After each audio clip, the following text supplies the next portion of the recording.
What's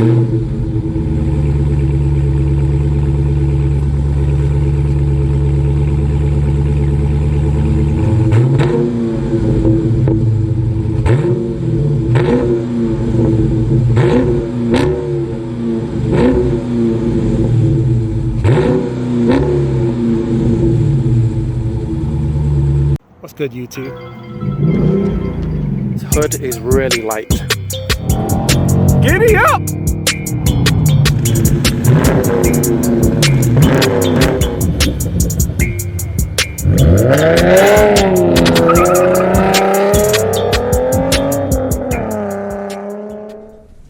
Welcome back to the channel, guys. I got something real special for you today. I got a 2017 Dodge Charger SRT Scat Pack. It's a 392 Hemi, which is the cubic inch. So in case you didn't know, that is a 6.4 liter, which is gigantic. Look at this thing, looks super aggressive. You gotta love the hood scoop on all of these Chargers. Woo! I've been waiting to get my hands on one of these, and today is my lucky day. And as you can see, this one is got the all blacked out windows. It's got the Brembo brakes, front and rear. I'll give you the spec on the screen, but look at that. Those calipers are huge. They look like they're 6-piston, could be 4-piston, but I'll put all that stuff on the screen. And you can see there's slotted rotors, 2-piece. And you can see the 2-piece rotors right here. Very impressive. Definitely love the styling of the wheels.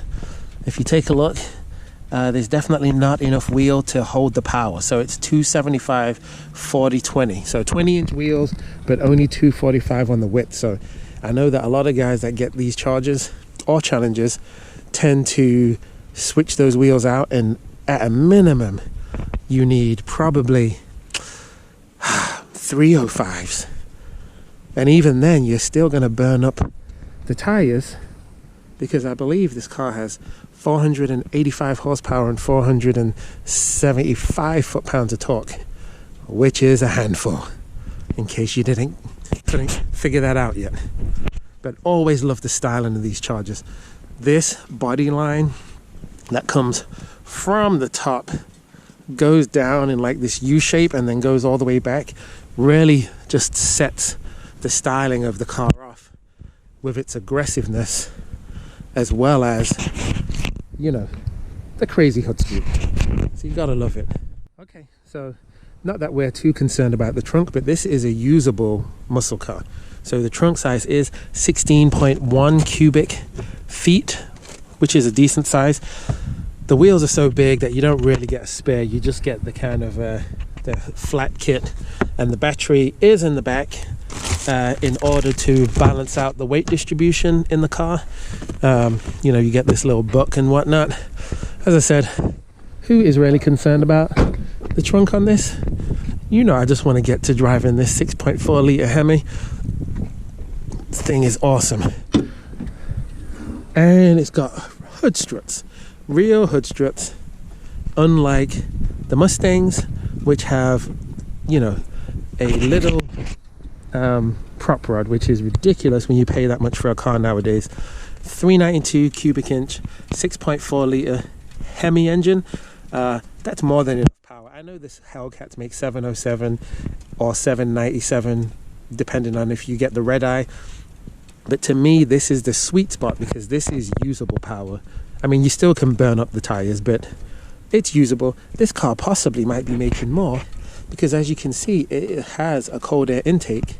Possibly could have been tuned, for all I know. I have no idea, because this was just sitting at the dealer as it is. So I think I mentioned before, it's 485 horsepower, 475 foot-pounds of torque. No one really gives a crap about the gas mileage, because it's going to be terrible. Let's just be honest. But for the sake of giving you guys the information, I will put the gas mileage on the screen. I'll put the 0 to 60 and all that good stuff on the screen. Let me go and give this car a little remote start though. I believe it has a remote starter on it. And then we'll take it for a spin. Where is the key? Okay, here we go. I actually have this, the red key fob. It's like just a cover, but you go ahead, you lock the car, you press this button twice.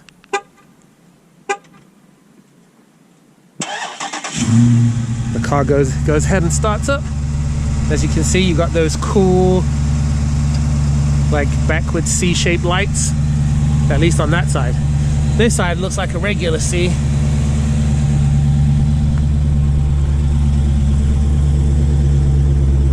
Let's get back here. Woo! This is what true American muscle sounds like. And you know I ain't lying. No, I ain't lying. I love it. Anyway, let's just turn that off. And I'm going to give you a brief look at the interior, because it has a very nice interior. So, beautiful leather and Alcantara seats, or might just be regular suede, but it's on all the sides of the car. Decent sized pocket in the back. These seats are definitely made for fat boys, I tell you that. Decent armrest, not too bad at all. As you can tell, I'm hurrying through this because I just want to drive the thing. And most of you who's watched this before have already seen plenty of videos on this car. So, love the steering wheel. SRT in the middle. I think I said this was a Scat Pack, but it's an SRT 392. Maybe the other models, they call it Scat Pack. Who cares? Whatever. You got this cool pattern on here, which is an upgrade, and you've got the larger infotainment screen. Armrest that you can fit plenty of stuff in there. You do have 2 USBs, an auxiliary jack, and a 12 volt. And you got 12 volt right there. Car comes with the 8-speed automatic ZF 8-speed, and you've got a decent size trunk space on top of all of that. The car is really nice spec. These seats feel awesome. Look at this. You got SRT embroidered into the seats. They're very comfortable. They're not very bolstered because they're made for fat people, which is okay. I'm okay with that. It's comfortable for me. This is a cruiser. It's not something that you take on the track, even though it's very track, you know, you can, what's the word I'm looking for? You can drag race this car, but it's not really a corner carver. Then you've got the sunroof up there, which is cool. And then you've got all of these different, you've got launch mode, and you've got the SRT button, which gives you all kinds of track apps. And then you got the beautiful gauges. So the dash on this car is amazing. I love it. You can go through all different kinds of settings on this. You got the tire pressure. You have the 0 to 60 timer, so you got some performance apps on there. All different kinds of information on the car. So I love that about it. But you also, on the main screen, if you look over here, you have different performance apps. So when you press this SRT button, all of the performance apps comes up, and you can change all different kinds of parameters on how the car acts, the suspension, the steering feel, transmission, yada yada yada yada. You've got all different kinds of performance pages to customize this setup. So it really is nice, and anybody who has used this Uconnect system knows that it's very user-friendly, it's intuitive, it's easy to use, and it just looks good. So without further ado, let's go ahead and take this thing for a spin. If you haven't already, be sure to subscribe to the channel and make sure that you hit the notification bell so that you can be alerted of any new uploads that I do, and hit the like because it helps the channel to grow. On with the video. So it does have a backup camera as I'm backing up. and it does fill the whole screen. It doesn't leave any bits on the edge. And I will say that the backup camera is a little bit grainy on this. I don't know if that's something that was cleared up a little bit when I was driving that 2019 RT, but this has the same feel as the RT, but trust me, it has way more power, because the RT has what, 375 horsepower, 400 foot-pounds of torque. So this is almost 400 more foot-pounds of torque, and you know, over 100 extra horsepower. So it is quite a big difference between this and the RT. And you have to think that the RT is not a slow car by any means either. So, you know, you just pick your poison. Do you want a fast car, or do you want like a really, really, really fast car? So one thing that I'll tell you right off the bat is it's very easy to light up the wheels and do a burnout in this car because it has so much torque. So between all of the muscle cars that are naturally aspirated, this car has the most torque. So for instance, the Mustang GT might beat this in a drag race at the top end because of its sophisticated 5-liter engine, but low down torque goes to this car hands down. So this car has the 475, whereas the Mustang only has 420 foot-pounds of torque. So big difference, right?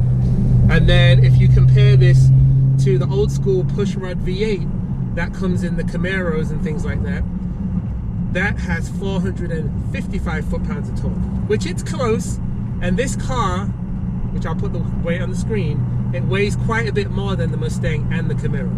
However, it is a 4-door versus you know, 2-door coupes, so that does make a difference. But as far as torque and how it feels off the line, this does give you the most shove. The problem is not how much shove it gives you, the problem is how easy does it actually get the power down to the wheels. So I will say this too, I just used the paddle shifters real quick. The ZF 8-speed shifts extremely fast. If you have it in regular automatic mode, it shifts perfect. It shifts fast enough for anyone. But if you do want to use the paddle shifters, or you want to use the shifter that's down here, then you can, and the car still shifts really nice. It is just a nice shifting car, a nice feeling car, period. I got no problems with this whatsoever. The only problem I have right now is that I do not have enough room in my garage to put this car, along with the Camaro and the other things. But this car is definitely fun. Let's give it a little pull.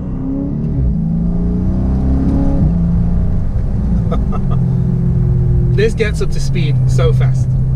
So, I mean, that got me to 55. I wasn't even really trying to do a fast pull, and it did it so effortlessly.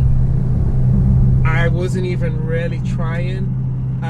Also, I will tell you this, the car has got lane keep assist. So as I try and move over, watch the steering wheel, it just moves itself back to the center. So it has lane keep assist, even though it's a 2017, and it also has blind spot monitoring. So you can get all the goodies on this car, and if you get one spec'd like this, the interior, especially the seats, feel very plush, very nice. The bolstering on the seats, as far as for your butt and your legs, feels perfect, at least for a guy of my height. I test drove the Kia Cadenza right before this, and that had way more leg room when it came to sitting behind myself. I can sit behind myself in this car, but it's nowhere near as comfortable. I do not have as much leg room. And the trunk space in the Cadenza was only 0.1 of a cubic inch smaller than on this car. That was 16, this is 16.1. So very comparable, but they're not in the same class. Obviously, one is a luxury vehicle, and this is a outright muscle car, but I just was giving you the example so you can kind of gauge how it feels as far as legroom. But this car, man, it hugs the road nicely, and the Brembo brakes stops you like that. Even though this is a heavy car, it still stops you. So let me give it a quick pull, just a quick one. I don't want to get any speeding tickets around here. Lord. Woo! Oh man, this picks up speed so fast. It's more than fast enough. So I'm gonna take it on the highway and see how quiet it sounds. I'm not sure how much wind noise I'll get once I'm on the highway, but for right now, comparing it once again to the Cadenza, since that's supposed to be a luxury car, a cheap luxury car because it's a Kia, but this has about the same, it probably has a little bit more road noise as the Cadenza did at low speeds. So my assumption is once I get to high speeds, then it's going to be kind of loud when it comes to the whole road noise thing, but we're going to see in just a moment. The car seems to handle really well. Steering is a little bit numb. It doesn't give you that much feedback, in my opinion, from the tires at the front, but once again, this is not really a corner carving track car. It's a muscle car that just happens to be able to go around corners too.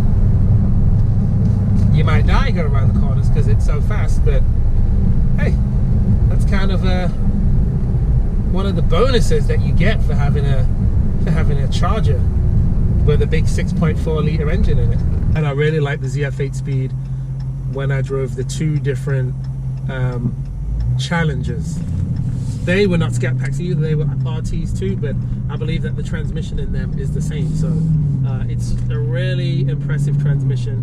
I think it shifts so much better than so many cars that I've driven. I complained that the car did not shift fast enough in the V6 Toyota V6 Camry. Wasn't impressed with the shifting. I hated the way that the CVT shifts in the Maxima.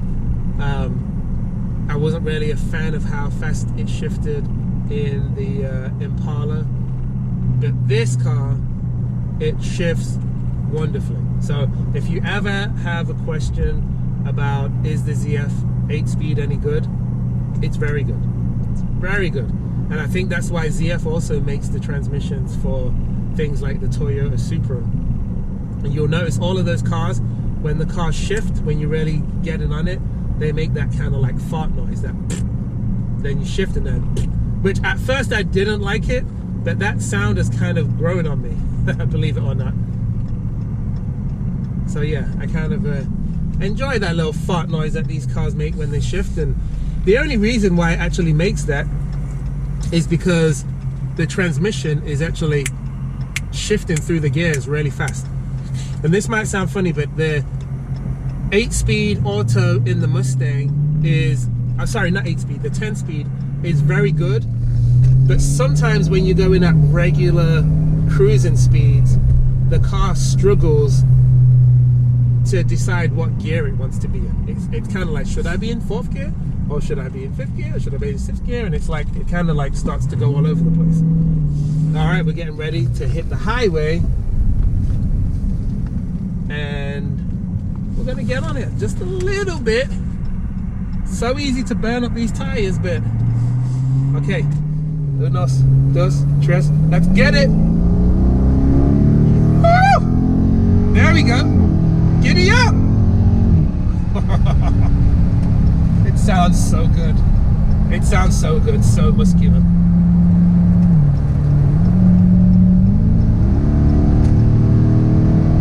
Oh boy. You can get in trouble so fast in this car. So fast. I need one in my garage. I need one in my garage. I need this Scat Pack. I need a 6.4 litre Hemi, but I also don't. As much as I need it is as much as I don't need it, because my wife would throw me out the house because I would have speeding tickets all the time. I mean, that's how addictive getting on it is. And I know I didn't whack it all the way, but the reason is a friend of mine, he bought a 2020 last year, and he let me drive that as soon as he bought it. I didn't get to record it, but he did let me drive it for probably about 40 minutes, half an hour, and I realized that these cars have a lot of torque, and you can be going 40 or even 50 miles an hour and still break traction, especially if the tires aren't warm. You can break traction like that and then get yourself in trouble. So that's why I eased into the power and I didn't just floor it, because you got to be smart, especially when you're test driving a car that is not your own. But anyway, power wise, the car is on point. Fit and finish, I like everything except for the material on the dash. It's not that the material feels bad, but it just kind of looks a little bit cheapy. But other than that, I like everything about the car. The radio system, the Uconnect radio system is awesome. These speakers in the car are awesome. The look of the car, awesome. The way the car drives for a family muscle car, awesome. So, as you can tell, when I put my Lawson score up on the screen, it's probably going to score quite high, as it should, because it's an awesome car to drive. I will say there is a bit of a shaking at the back of the car, but that's probably something to do with tire pressure or something else, which I'll let the dealership deal with that when I hand the car back. So, thanks for watching the video. Don't forget to like, comment and subscribe, because it really helps the channel to grow, and I am going to try and keep bringing you more cool cars like this when I can get my hands on them. And one more quick blast. 1, 2, 3 for the Queen, for God and country. Oh, I can't even do it. Someone just got in front of me. Someone just got in front of me. Son of a unicorn. No cursing on this channel. And yeah, if you guys ever wonder why don't I use bad language when I'm doing these reviews, here's the reason why. I love watching car reviews, but sometimes I'm watching them with my little ones, and then out of nowhere they start saying language and I have to turn it off. So I want this to be a clean channel so that you can watch it with your kids or with your son and always know that you're never going to have to turn it off because of bad language. Okay, I got straight away. Let me get on it one more time.